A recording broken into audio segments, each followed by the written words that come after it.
저도 이건 그냥 제 의견인데 최근에 그 친구들하고 면역에 관하여라는 책을 읽었어요. 그 작가 미국 작가가 쓴 책인데, 그러니까 그 공동 면역이 왜 중요한가, 우리가 왜 백신을 맞아야 되고, 찾으면 보내드리겠습니다. 그 99%의 백신 주사를 맞은 사람이 그 1%에 맞지 않은 사람을 보호하고, 근데 그 반대의 경우가 되면 우리는 그 질병의 위험에 노출되고, 그렇기 때문에 공동 면역은 우리가 함께 가꾸는 정원이다. 이게 이 책의 요지거든요.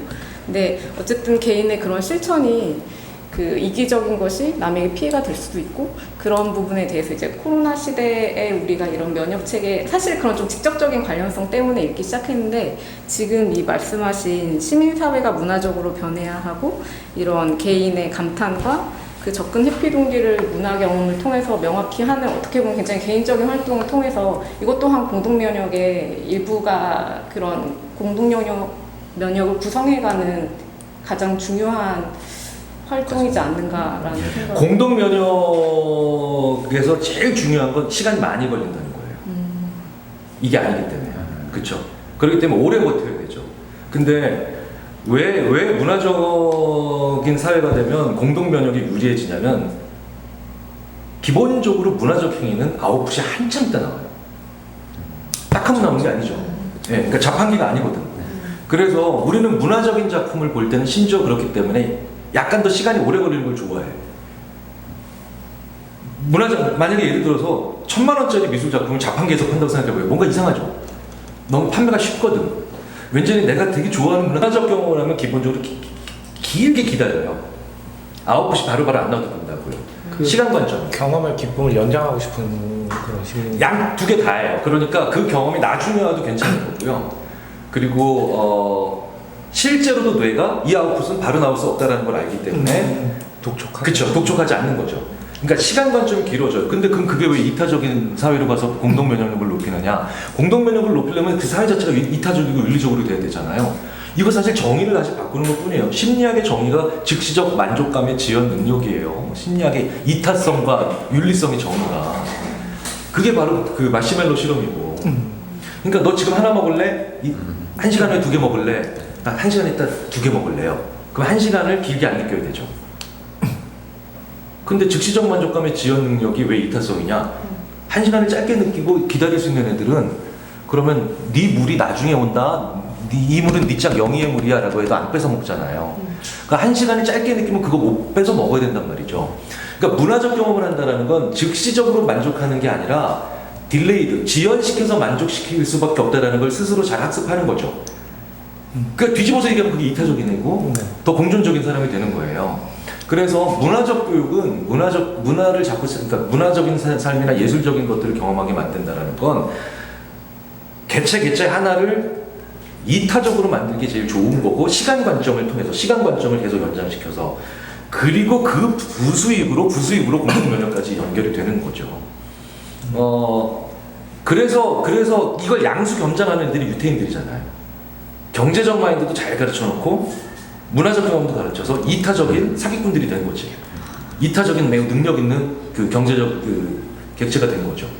그렇죠? 그러니까 유태인들이 계속 자기의 돈을 투자하고 후원, 문화적인 재단에 투자하는 이유가 자기 소사이티를 그렇게 만들어야만 뭡니까? 사회가 공동체 전체가 안전하게 돼서, 공동체 전체가 안전하게 되면 제일 좋은 게 뭐냐면, 약한 사람은 버림받지 않지만 능력 있는 사람은 제거되지 않거든요. 검투사처럼 살지 않아도 되거든. 우리나라의 부자들이 왜 위험해져요? 검투사의 원형 경기장에 들어간 검투사처럼 되니까 점점 죽이려고 하는 애들이 많아지니까 힘들어서 점점 더 그렇게 되는 거죠. 근데 유태인 소사이티는 딱 보면 어쩌면 저렇게 부자인 것들이 사이가 좋지? 그러니까 걔네들 입장에서 얘기하자면 부자들이 자기를 더 안전하게 만들기 위한 최고의 투자가 문화에 투자하는 거예요. 문화에 투자하는 거예요. 그러면 예술적 경험이 많아지고 문화적 경험을 많이 하면서 사회 전체가 이타적이게 되기 때문에, 이타적이 되면은 면역력이 생기고, 면역력이 생기면 소위 말하는 잔인하게 버림받는 사람들이 줄어드니 어두운 밤길에 부자라고 해서 내가 칼 맞을 일이 안 벌어지는 거지. 그러니까 예술가들을 중심으로 생각을 하든, 부자 중심으로 생각하든, 가난한 사람을 중심으로 생각하든, 아니면 뭐 어떤 사람을 중심으로 생각하든, 그래서 문화적인 삶이 되게 중요한 거예요. 근데 이건 저는 심리학적인 관점으로 본 거죠. 부자인 심리학적인 관점. 제가 부자는 아니지만 부자랑 친해져야 되니까. 그래서 끊임없이 그거를 그래서 그 회피 동기로 얘기하는, 너희들 죽지 않으려면 예, 이렇게 투자해야 돼라고 얘기하는 게 이제 저의 의미고. 예. 그러니까 공동면역도 그런 점에서 생긴 거예요. 그러니까 스웨덴이 그쪽으로 간 거예요. 스웨덴이 선택한 거죠. 예. 뭐가 맞는지 우리도 모르죠. 지금 우리처럼 가난 정부가 확실하게 스크리닝을 하고 있는 게 맞는 건지, 아니면 스웨덴이 결국 또 맞는 건지, 아직은 실패하는 것처럼 보이지만 아직은 모르거든. 최지천 교수님 얘기하면 결국은 스웨덴이 더 맞을 수도 있어. 어쨌든 희생이 있을지언정 길게 놓고 보면. 그러니까 우리는 지금 군인의 관점으로 코로나를 보는 거예요. 적이니까 물론 일으켜야 되지. 전쟁을 하고 근데 스웨덴은 경찰의 관점으로 본 거거든. 치안을 유지하는. 경찰은 웬만한큼만 치안이 유지가 되면 되거든. 네. 그쵸? 그러니까 너 나쁜 놈이야라고 해서 아직 범죄를 저지르지 않았는데 죽이지 않거든요. 잡지 않거든요. 그러니까 이제 우리는 군인의 관점으로 코로나를 보고 있는데 경찰의 관점으로 보고 있는 것 뿐이거든요. 아직은 모르겠어요. 좀 그건 결론이 있었죠. 최재천 교수님이 근데 가장 잘 진단하고 있는 것 같아요. 들어보셨죠? 네네네네. 근데 이제 그런 공동면역도 그렇고 결국은 문화의 힘도 중요하고 그걸 축적하고 해야 된다고 생각이 들지만, 사실 우리나라에서 그 문화의 힘을 발휘하려고 하는 깨달음이나 이런 것들을 실행에 옮기는 사람은 결국 위정자들이나 또는 정치인들이나 이런 사람들이 좀 이렇게 잘